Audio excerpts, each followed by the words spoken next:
নবান্নে ঢোকার চেষ্টা চাকরি প্রার্থীদের 2016 এসএসসি চাকরি প্রার্থীরা তারা নবান্নে ঢোকার চেষ্টা করেন। 2016 সালের এসএসসি পরীক্ষায় উত্তীর্ণ হওয়ার পরে ফিজিক্যাল এডুকেশন এবং ওয়ার্ক এডুকেশন বিষয়ে প্রায় 1600 চাকরি প্রার্থীকে রেকমেন্ডেশন দেওয়া হলেও এখনো তাদের নিয়োগ হয়নি। প্রার্থীকে রেকমেন্ডেশন দেওয়া হলেও তাদের নিয়োগ দেওয়া হয়নি। ফোনে রয়েছেন আমাদের প্রতিনিধি শান্তনু করণ। শান্তনু, যে খবরের দিকে আমরা নজর রেখেছি, নবান্নে ঢোকার চেষ্টা করেন 2016 এসএসসি চাকরি প্রার্থীরা, কি ঘটেছিল বিস্তারিত জানবো তোমার কাছ থেকে।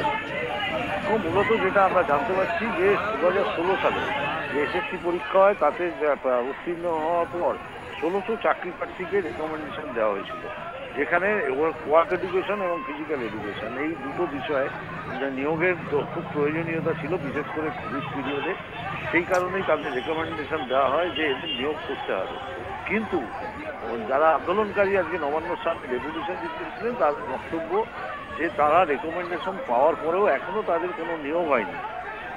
প্রায় অনেক সংখ্যায় আজকে চাকরি প্রার্থী তারা ডেপুটেশন দিতেছিলেন নবান্নে যে তাদের এই নিয়োগ ব্যাপারে কনফার্মেশনের জন্য সরকার এদের নিয়োগের বিষয়টা দেখি।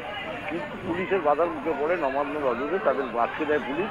সেখানে তারা বিক্ষোভ দেখান। পরবর্তীতে তাদের মধ্যে অনেকজনকেই তাদের পুলিশ ভ্যানে তোলা হয়, আটক করা হয়।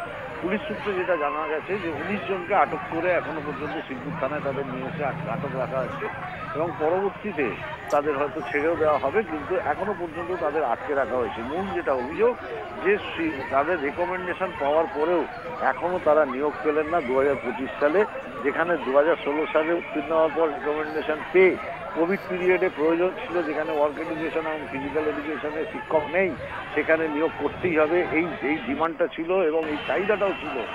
অথচ তাদের রেকমেন্ডেশনের পর নিয়োগটা হলো না। কেন নিয়োগ হলো না এ প্রশ্ন যেমন আছে, সেই সঙ্গে তাদের নিয়োগ সংক্রান্ত বিষয়ে যে ডেপুটেশন, সেই ডেপুটেশনটা দিতে এসে তারা বাধার মুখে পড়েন এবং পুলিশ তাদের আটক করে নিয়ে আসে। স্বর্ণালী, অনেক ধন্যবাদ তোমাকে শান্তনু। আমাদের সঙ্গে ফোনে ছিলেন প্রতিনিধি শান্তনু করণ।